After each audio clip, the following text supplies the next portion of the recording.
WFM 91.7. A very good morning to you, wherever you're tuned into Women Radio 91.7, Nigeria's first and only radio station for women and their families. Today is Thursday, day 26 in the month of October 2023. And yes, a quick time check brings us to 9 minutes past 9 from this side of the radio. How are you doing today? I really do hope that your morning has been a great one for you. And I wish above all things that all of your aspirations for the day manifest before you. My name is Blessing Agbeito. Thank you very much for joining me on Panorama this morning. Panorama is that radio program where leaders from different geopolitical zones come together to discuss, dissect, and disagree on topical issues. And of course, you can be a part of the conversation by calling me on 07000 917 917. Send me a text and WhatsApp message on 0703 175 6537. Log into our website www.wfm917.com. Download the mobile app WFM 917, sending your thoughts to our social media platforms WFM 917. That is how you can be a part of the conversation for today. Now, joining me on the show this morning, I have Ibinabo Dixon. Good morning, Ibinabo. Good morning, Blessing. Good morning to all our valued listeners. It's good to be here. Thank you very much for joining the conversation. And yes, we also have Buki Femi Ajala. Good morning, Buki. Yes, good morning. morning, Panorama family. Morning, Ibinabo. And blessing all the way. Good morning, everyone. All right. Thank you very much for joining the conversation this morning. You. All right. Without further ado, let's delve into the conversation for today. And I would like us to kickstart with this one that, surfaced about 2 days ago. This particular one has generated a lot of reactions from people having so many things to say about this particular one. So it is about the fact that court sentenced Lagos doctor Olufemi Olaleye to life imprisonment for raping his wife's teenage niece. Now, the Lagos State Sexual Offences and Domestic Violence sitting in Ikeja sentenced the medical director of Optimal Cancer Care Foundation, Dr. Olufemi Olaleye, to life imprisonment for the defilement of his wife's niece. Now, this judgment was actually handed down on October 24, 2023. That's Tuesday, after he was found guilty of the offense of defilement and sexual penetration of a 15-year-old girl. Now, the judge held that the prosecution was able to prove its case beyond reasonable doubt and that all the evidence before the court corroborated that of the victim. Now, let me just take us back just a little bit back to how this started in 2020. The first time he was arraigned was November 30, 2022.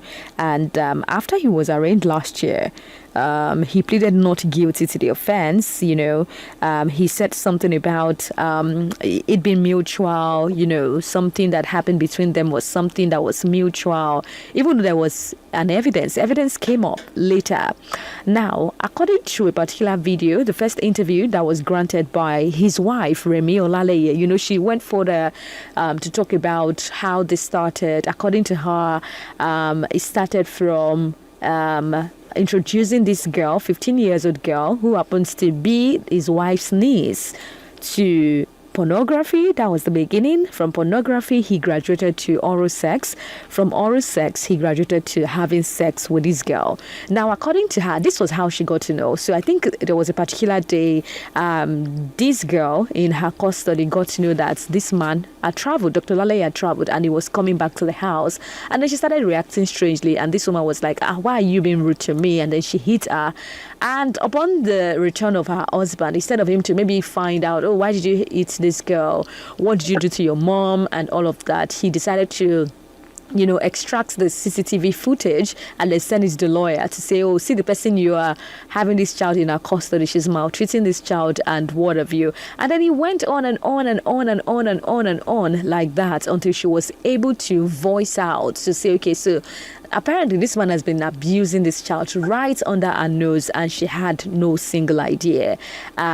Should I say luckily for her now, because this is her getting justice, because according to her, this child was living with her mom, but after her mom died, in her will she said they have to take care of this child, and the family concluded that this child should go with Dr. Olale's wife, and that was how this child started living with her, and then she was raising her as her own child. Now remember, they have been married for about 12 years before that issue happened, but after this judgment was passed on Tuesday, there were so many reactions. A lot of people have so many things to say. And from people started saying, oh, why was he given life imprisonment? Did he kill somebody? Did he do this? Did he do that? Why can't they just, sentence him to like maybe 25 years in prison? Why can't they just do this? Why can't they just do that? And then some people are also, dragging this woman, Remi Olale. Some people are saying she intentionally did it. Some people are saying she wanted to inherit the man's property. Some people were saying that she had a motive from the beginning, because maybe they could have sorted it out as a family without bringing it to court, without trying to go all the way concerning that. So people are trying to label her as well, to say, okay, so you have a motive for doing this, because you know that the moment she brought out this case, the courts would look into it, and now that the man has been sentenced to life imprisonment, you want to inherit the man, you want to inherit his property. You did not even consider the fact that he is the father of your children and all of that. Now, some people are also saying that this child is her niece and she has every right to protect this child. And some people are saying it's just her being vindictive. Like, okay, so because this man reported you to your lawyer to say you assaulted the child physically, and then that's why you are, trying to revenge and all of that. While some people have all of these reservations about this case, this judgment, some people have also praised Remi Olale for coming out to, voice out to protect this girl, to get justice for this girl, while some people are condemning her, saying she had ulterior motive from the beginning. Some people are praising her because some people would have preferred to stay married. Some people would have preferred to not say anything by the virtue of them remaining in their husband's house, and they don't want anybody, they would just want to say, oh, let's settle it. This child does not, it's not like this child has a mom or has parents or anything, and this child is staying with me. We can just, cover it up and move on from there.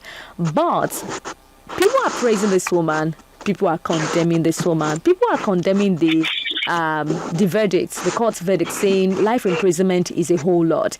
And in the middle of all of these things, some people are also condemning this man to say, because of 5 minutes of enjoyment, you just ruined your... It's not even up to 5 minutes, Seth. At the end of the day, when you look at it, it's not up to 5 minutes. Maybe 1 minute of enjoyment, yeah, okay. All your body, everything will calm down. Now, because of that, you ruined your career, because he has a foundation that takes care of cancer and all of that. And I think after that one, there were also videos and reports about him assaulting his patients and all of that. It's just a lot. And then some people are like, it looks like this man is sick upstairs. There is something wrong with him upstairs, because he did not end with he didn't stop with his niece, with his wife's niece. He also, took it out to other people as well. So, these are the reservations or the things coming up. But as regards to what people are saying about him being under 25 lifetime imprisonment, life imprisonment being too much, I saw this part of the Constitution that says that Section 358 of the Criminal Code Act provides that any person who commits the offense of rape is liable to imprisonment for life, with or without caning.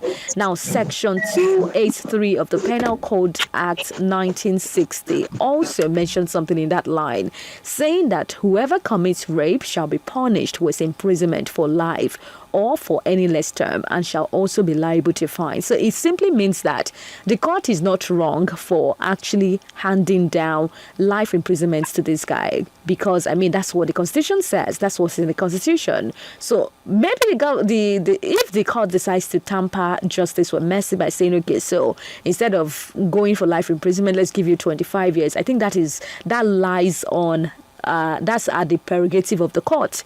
But what the Constitution says is that when you rape somebody, you are liable to life imprisonment. So let me kick off with Ibinabo Dixon. What would you like to say to this? What is your reaction? How do you feel about this? This justice? Do you think this is right? How do you feel generally? I think that's what I just want to ask you. How do you feel generally about the fact that Dr. Olaleye has been sentenced to life imprisonment? Thank you very much, Blessing. You see, you will not actually understand if you have not been a victim in the hands of a pedophile or a CRPist or anything within that corridor. There used to let me bring it home.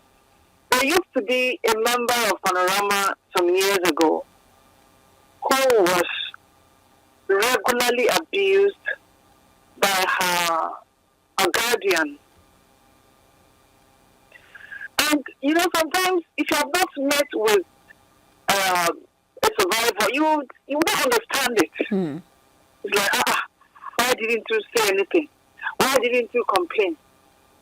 But this lady, if I mention her name, everybody knows her. She could not talk about it. She couldn't even tell her parents until her 40th birthday. And I'm talking about it because she actually came on air to talk about it. So it wasn't a little secret. She had talked about it severally in places, in public places. So, but I just choose not to mention her name.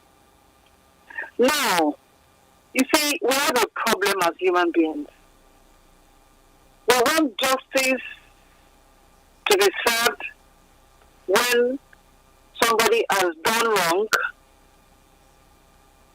And then again, when the justice is served, we begin to complain. So you see, for me, those who are complaining and are saying all sort of things, to me, they are like the noise in the marketplace. It doesn't stop you from doing your shopping. And then I would advise the wife, you will never reach your destination if you stop and throw stones at every dog that barks. I hope she can also hold on to that. Because, you see, in life, there comes a time you are faced by the deep blue sea and fellow soldier. If you're a Christian, you will understand. Then you have to face your fears and do the needful, which she did. And if there was another video that came up that was done last year that came up again.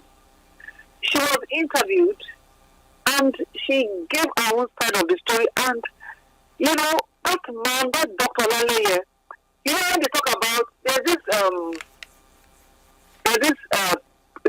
a parable? Let me say it's a parable or an adage in Yoruba language. I'll interpret a blessing. Then it goes like this: ọ̀pọ̀ òyìnbó fi dúdú ṣẹwà, ègún tí ń bẹ lára rẹ̀ ó lé ní irinwó. You see, ọ̀pọ̀ òyìnbó is pineapple. Now, the meaning is that pineapple beautifies itself with sweetness, but the pricking spines on it are more than 400. That is how I can describe Dr. Olaleye. Because when this story broke out, I on another platform we discussed it, and the lady actually said that he used to be a doctor. In fact, if you go through all the adjectives she used in describing this man, you will say that this man must be next to an angel. When she was saying all of that, that was when this Yoruba adage just popped up in my head. Like the pineapple, so sweet, but the body is full of spines. If you happen to come across the already prepared pineapple to be consumed, good luck, you will love it. But if you would have to carry it directly with the body, with the skin not yet peeled, you will not say pineapple not the easy thing. You see, In life, people will always say something. For me, I think she should just develop thick skin to all those people saying all those things. Because, we all listened to the interview she had. That is the wife now. And in that interview, it was clear that the man was trying to turn the table against her. That you are a rapist, a pedophile, you're the one who was quick to quickly take a video footage of where she was trying to discipline a girl. So that the whole world will view her as a person who loves to abuse other people's children, and then the story will go on like that. Meanwhile, you are the criminal here. And then again, it was also mentioned that his former wife came out to say that that was a key point for her having a divorce with her husband. So you see, this man didn't just start today. And of course, when this story broke out, some of his patients came out and said and mentioned how he abused them. There was even a video, there was even a certain point where I think there was a particular video where he actually videoed where he was sexually abusing a patient. So, some people will say it's the devil. Which devil? By now, originally maybe the devil had just one pack. Now he must have more than 6 packs. Because everybody will go out there and commit something terrible, and then they will attribute the reason for committing such nonsense to the devil. I just want to tell every parent out there, please keep your eyes peeled. Because the activities of pedophiles, have become like a recurring decimal. So I'm hoping that this sentence would serve as a deterrent to all those pedophiles. Because you don't know the trauma they go through.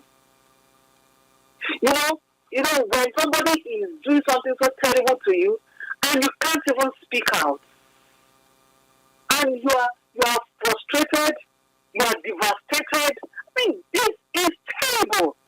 It's as good as just taking a knife and slitting the throat of this girl. And then somebody will come out and say the woman did what? In fact, for me, all right. For me, looking at the whole story, I felt that the woman probably would not have made it so public if the man had not.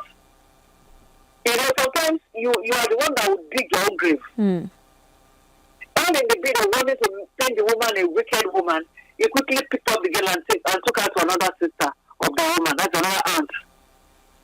And from there, the truth came out. All right. So, we can go on and on, but I want to tell the woman, I beg. If you want to stop and stone every backing dog, you will never get to your destination. Just keep on moving. So long as you know that you've done the right thing, just keep on moving straight ahead. And always be on the right side of God. All right. So thank you very much, Ibinabo, for your thoughts on that one. Now, let's come back to Buki Femi Ajala. Taking a look at this, what would you like to say to parents, basically? Because I feel like this child was being abused under this woman's nose. The child started staying with her since 2020. This case did not surface until, I think, 2021, 2022.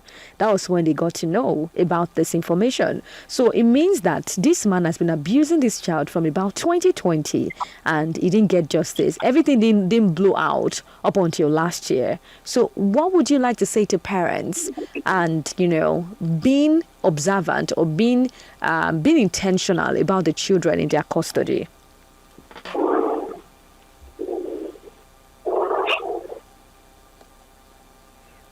Hi, Buki. Okay, can you hear me now? Yes. Okay, that's fine. So once again, I want to say good morning. So I had your question that what would I love to say to the parents?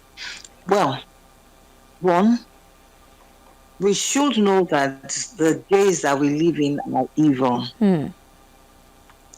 So with that mind that everyone you see is a potential danger. So the question is, how do you live with your mental balance, but knowing that the person you are living with or you are going to interact with might pose a threat? So this is where your critical thinking skills come in. You need to let the children understand the world we live in and how to notice the red flags. The red flags will be there, but they might not know. They might think it's just a beautiful flag.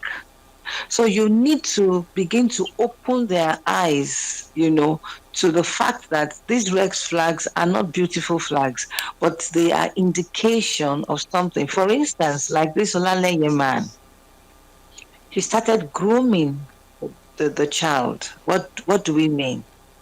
For instance, he started showing up pornography. So it's an act of grooming that this happens. And the truth about it is that we're all emotional beings. Hormones run in our veins. Hormones run in our veins. So when you begin to see these things, what you see begin to affect your brain, and then it begins to give signal to your body. And after a while, when you begin to watch pornography, your body will move. We're talking about a girl that is above 10 years. So when he now started the act, obviously the girl, he had already groomed the girl. So even if the girl does not even have an idea of what is happening, hormones are running. So the question now is, what do we do? And that's why I said we need to begin to educate our children. And the education has to be appropriate for their ages so that you don't even traumatize them again. You don't overload them with information. I mean, e.g., you're talking to a girl of 5, 6 who understands things, and you're telling the girl that, of course, that by that time the girl will know that there's something called private part, there's something called public part, and that by the age of 5 or so, that person should know that nobody tampers with it.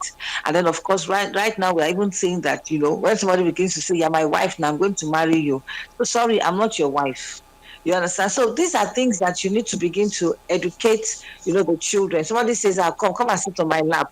In those days, there was nothing in it. No, it was innocent. But now it is not innocent anymore. And then, of course, you have to let them know when people are beginning to look at you in one way. All these are all in the VAP Act. So we need to educate our children. Even we parents need to read these things. In those days, everything was sane. So let us not carry that thing into the world now. Let us know what the world is all about. You understand? Thankfully, in the country, we are not. I mean, it's a crime, for you to belong into the LGBTQ. What are we doing concerning the colors? The colors are close to the colors are close to the color of the rainbow.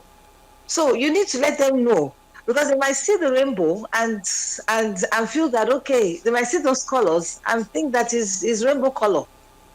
So these things we need to educate our children, make them to be aware. And then lastly, these are the days that, yes, you are parents, but you must be in conversation with your children. I use the word conversation with your children. Converse with them when they are young, converse with them when they are toddlers, converse with them when they are teenagers, converse with them when they are mini adults, and when they are adults and all that. Converse with them. Let them know that, yes, they can actually come to you and talk, that you are a safe place for them. It is very critical, because you don't even know what they are facing. But when they know that I can always talk to mom, about it. I can always talk to dad about it. You understand? And dad will not judge me, or dad will not do anything to me, but rather dad will put me through, or my mommy will put me through, or what. They will come to you. But when they know that, hey, dad and mom, if I tell them this, that when I see this boy, my body is always doing somehow, she will not talk. She will not go and talk to her friend. But meanwhile, when she knows she can converse with you, you can, okay, you say, then you can begin to explain to her that, yes, you are natural. I mean, it's normal. Hormones are running, but then you now have to manage those hormones. You now tell them how to go about it, to manage it, because they are human beings, and that is it. And they are growing up, they're teenagers. The hormones are running. So you tell them how to manage their hormones so that they don't fall into the pit. You understand? And it's time for us, we parents, in those days, it was hard for parents to say, I love you, I care for you, and all that. I mean, let's shower them with all those words and all those love. So when somebody is coming from outside to say, I love you, it will not be something that will be a trap. Yes, my father loves me, but this kind of love that you are giving is not the kind of love my father gives me. You understand? So that's all I have to say for now. Thank you. All right, so thank you very much for your thoughts on that one, Buki. 07000 917 that is the number to call to be a part of the conversation. Send us a text and a WhatsApp message on 0703 175 6537. Log on to our website www.wfm917.com. Download the mobile app WFM 917. Send your thoughts to our social media platforms WFM 917.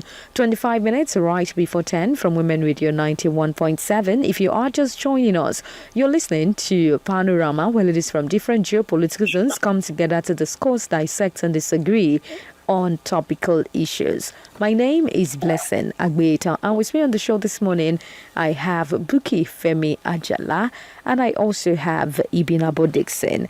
Now, let's move away from that one to this other one. Let's see. Okay, 07000 917 that is the number to call to be a part of the conversation. Send us a text and a WhatsApp message on 0703 175 6537. Log into our website www.wfm917.com. Download the mobile app WFM 917 for you to be a part of the conversation and to listen to us everywhere you go. All right, let's move away from that one to this other one that we came across. So apparently it was said that, all right, just before then, let's take this call. Hello, good morning. All right, do well to call us back on the show today. 07000 917 that is the number to call to be a part of the conversation. 07000 917. Send us a text and a WhatsApp message on 0703 175 6537. Now let's check out this other one that we came across. Now it was said that this happened somewhere in Kaduna State. The principal and vice principal of Al-Azhar School in Zaria were arrested for actually beating one of their students, a GSS3 student of the school, to death. Now, the suspects were alleged to be involved in corporal punishment that led to the death of Sambo last Friday. Now, Sambo was allegedly brutally beaten by the principal, vice principal, and prefect of Al-Azhar Academy for missing classes. And when I saw this particular one, I was in my head. I was like, so when do we bring in empathy and discipline? He was missing classes. Why was he missing classes? Did the principal, the vice principal, the prefect, did they even try to investigate why he was missing classes? Was he traumatized? Was it family issues? What actually went wrong? And do they even have the right, all of them together, to hit this child up until when this child passed on? We're coming to that, but let's take this call. Hello, good morning. Good morning. What's your name and where are you calling us from?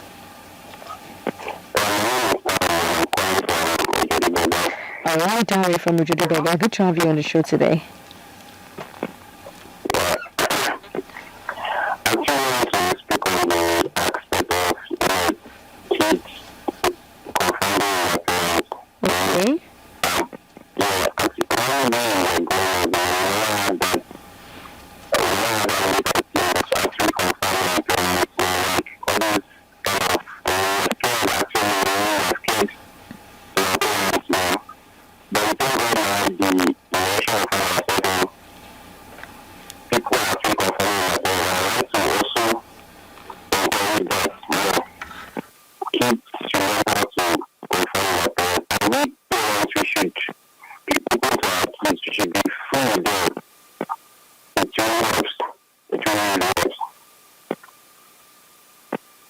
right, thank you very much, Dari, for your thoughts on the show. I think I totally agree with Dari. While growing up, I mean, in those years, I don't think the kind of children, the kind of parenting we have now is the same parenting that was in operation, many years ago. Because I feel like many years ago, children were so scared of their parents, they could not even, approach them to tell them, oh, this is what I'm going through. This person is trying to touch me. This person is trying to, because you don't know what they're going to say. You just, suck everything in. You're being abused. You're not telling anybody because you know that even if you tell them, you will be judged to tell you, oh, why did you go there? Why did you stop? Why didn't you sit in this place?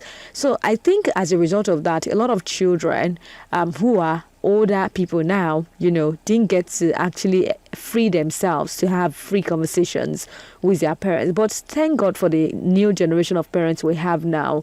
You see this new generation of parents we have now telling their children, I love you, to boost their self-confidence, trying to make their children aware that these are the things that are happening. You can always talk to me, trying to build friendship with their children. And I think it makes so much sense because by the time you can only capitalize on a relationship that is in existence. If by any chance you don't have a good relationship with your parents, it will be very hard to approach them to say, oh, somebody's trying to touch you, somebody did this to you, somebody did that to you, without you being judged. Because the first thing that comes is why did you leave where I told you to stay? Why didn't you stay where I asked you to stay? And it's just going to be, oh, if I had known, I wouldn't have said anything. But thank God for the new generation of parents we have who go out of their ways to show how much they love their children, to go out of their way to reassure their children of the love they have for them, and of course who have also decided to make it a duty to build a relationship with their children. So I think I also agree with Dario on this one. Parents should try as much as possible to go all the way to build relationship with their children. Now back to the second story I was talking about. I'm going to start with you, Buki, on this one. At what point are we supposed to differentiate discipline,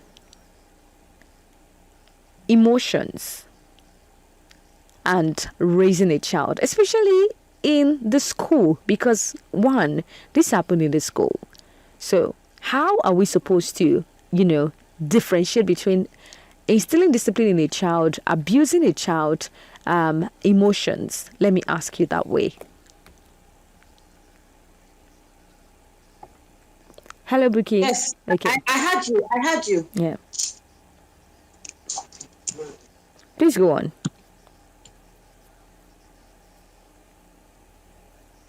Hello, sorry, yes. I have your question. Yes, so it's okay. I have your question.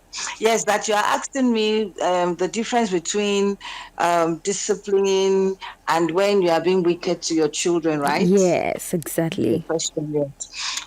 And that is coming from the parent side or from the teacher side? From the because teacher. The story has to do with the teacher. Yeah, it's the teacher because this has to do with school. So the teacher, yes. So, well, thankfully, I know there is a should I say guiding law? That you are not supposed to bring in corporal punishments now. Though I know in those days, yes, you can, because we had teachers that can control their emotions. But right now, because of the stress level, because of the fact that a lot of the teachers pick up that job, not because they want to teach, not because they want to mold, not because they see them molding lives, but there was nothing for them to pick and they needed a job, they needed a salary. So we have that now. And then for the mere fact that I don't know, I do not quote me, but I just believe that there are more to be done concerning capacity building for teachers, on that area. So these things now are all what is now reflecting that teachers do not know how to control their emotions. Let's give it. Let's be natural. A child does not do a homework or his homework, or a child misses school and things. The children can do anything. Naturally, you can be angry, but the issue is, how do you control your emotions? You must be able to control your emotions because you are dealing with human beings, and not just human beings. You are dealing with that age where you are to mold them. You know, it's like a clay that you want to mold. You don't break the clay, but rather you process it, you guide it into what you want it to be. Well, if you now say, "Oh, I want you to become a bottle," and you now begin to break the mold, it will not happen. But you guide it with your hands diligently and with skills to become that bottle you want that person to be. So I think the line to be drawn, has to do with the person. Do you see yourself in this profession? Because truly, it's a profession. It's just that they have not made it mandatory that you must have in fact, I think they have, because the other day we talked about, the teachers, something that they said a lot of teachers don't have that, they don't have that license, So I think they must make it mandatory, whereby they go through the process where they are really, really groomed to be a teacher, to know how to control, because that's what we are talking about now. We're not talking about knowledge or whatever. We're talking about your emotions. Emotions. For you to beat to the point of death, it must either be that they probably thought the person was Pretending. pretending, or that they had beaten the boy and they had left, and I mean they just said, okay, now I've taught you a lesson. And maybe after some minutes, the guy did not have any help, or the person did not have any help. And of course, he passed on, because I doubt if they will be that wicked that they are seeing somebody dying and they are still flogging the person. You understand? I mean, then that means, I mean, they are devil incarnate, So, but I think that must have been what happened, or maybe the boy passed on, fainted, and then they stopped. But maybe the fainting now resulted into things. We don't know the real story about it. But the most important thing is that they overdid it. That's the truth. So the question is, where do you draw the line? Whatever punishment you are doing, the punishment is if you are beaten, it's not to be wicked to that person. Your beating is to correct that person, that what you did was wrong. The beating is to send some signals to him next time that when he wants to do that, he should not do that. He should not do that. So that is the sense in it. You understand what I'm saying now? Thank you. Yeah. All right. Thank you very much for your thoughts on the show this morning, Buki. Ibinabo, let me come to you. As an educationist, what would you like to say concerning this story?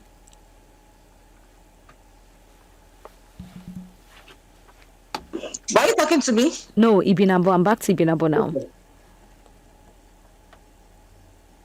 Hi, Ibinabo. Hello? I can hear you. I'm with you. All right. Please go ahead.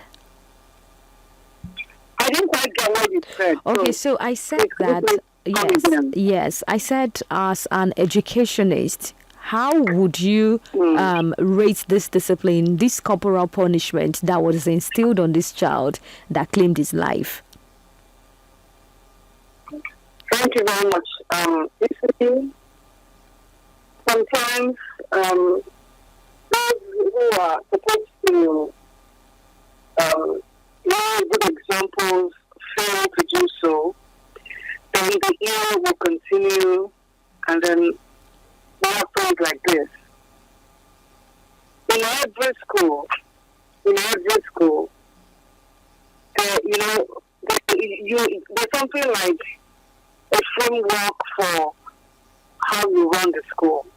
Whether you're the principal, whether you're the teacher, whether even the school prefect. Because from the story, the boy was beaten by the principal, the vice principal, and then they handed him over to the So you can see that there is a particular framework that is very dangerous that is going on, that is being, practiced in that school, which is very wrong. You see, to share your knowledge and experience is not, or to impart knowledge, it's not about manhandling your students or frustrating them or punishing them. Some people feel that, maybe some teachers, they feel that to show that they are some sort of delicious powerhouse, and they must beat you very well, and they must punish you heavily. All it would, accumulate to will be hatred for you as a teacher. Till date, we still remember some of our good teachers in my school days. And at a point, we had to go and honor one of them. So you see, it is not about how well you can beat a student or a pupil.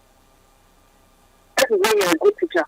It is how well you can impart knowledge into the lives of these children.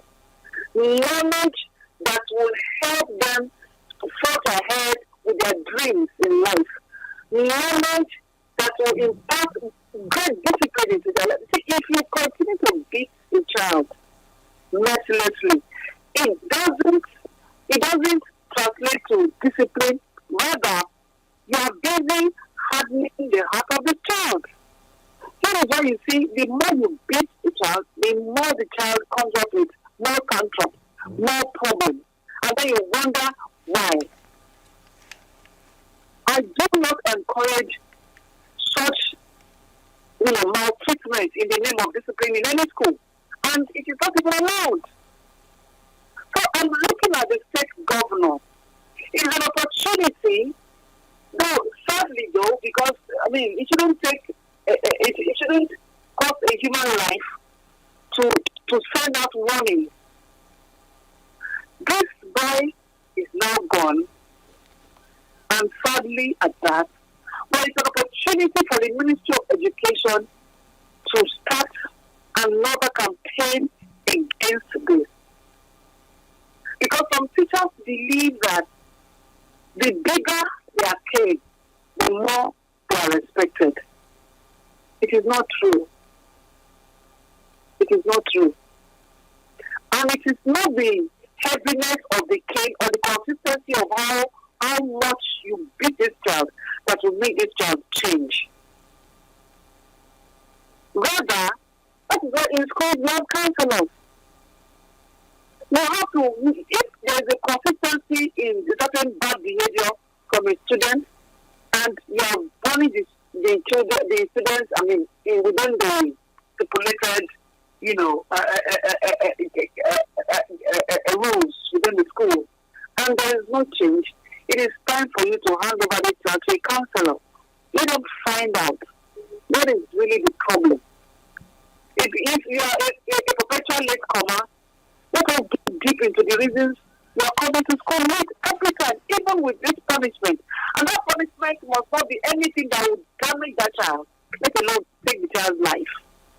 But I can remember we discussed the story of Panorama, where a young girl, a little girl, in a primary school, because she was always coming late to school, she was so punished. Then somebody made her to do frog jump. I don't know for how long. And then her hip shifted. And she had to be taken to the hospital. The parents didn't have the kind of money that was needed. And this girl eventually lost a limb. So I feel that, action should be taken on the part of the governor. Because your first responsibility is to take charge of the security, the protection of citizens of your state. So one life matters. Every life matters. It is wrong. Discipline should not be played with in schools. But how we go about it matters a whole lot. It's not about pattering each other and disciplining better. It's not true. And a lot of times, people are either transferring aggression or they want to prove a point that they are no nonsense teachers. They end up in the prison yard. It's a no-no. It's a no-no. Thank you. All right. Thank you very much, Ibinabo, for your thoughts on the show today. Without a doubt, a lot has been said by Ibinabo and Buki. And I really do hope that as individuals, as parents, as guardians, as teachers, we can take a cue from all that have been said on the show this morning. Thank you very much, ladies, for being a part of the conversation. I really do appreciate you. Yeah, thank you for having us. You have a beautiful day. All right, enjoy the rest of the day. There you have it from Ibinabo Dixon and Buki Femi Ajala this morning. So please try as much as possible in whatever capacity you find yourself. Be a good individual. Ensure that as parents you build a relationship with your kids. Ensure that you try as much as possible to raise them in a godly manner. So as much as we want to shield our girls from rapists, from predators in the society, please be intentional about raising boys who will grow up not to become a menace to the society. So please put in so much attention into raising your boy child. Pay attention to your boy child. If you see that your boy child is exhibiting some trait as a boy or as a teenager, you might want to, take the boy to see a doctor or a therapist, because sometimes when people go about raping other people, raping women, raping girls and all of that, assaulting them, you want to wonder if they are okay mentally. So sometimes some of these boys were abused as a child. So this is why it is important that as parents, you're conversant, you're observant, you pay attention to your children. Don't just say the girls. As much as you want to concentrate on the girls, you can only make the society safe if you are also intentional about raising your boys. Well, there you have it. At 10, we have Radio Doctor. In the meantime, keep listening to Women Radio, WFM 91.7. Panorama will be back tomorrow at 9:05 for another fresh edition of where we get to talk, agree and disagree on the show. My name is Blessing Agbeita, and I love you for listening today. WFM 91.7.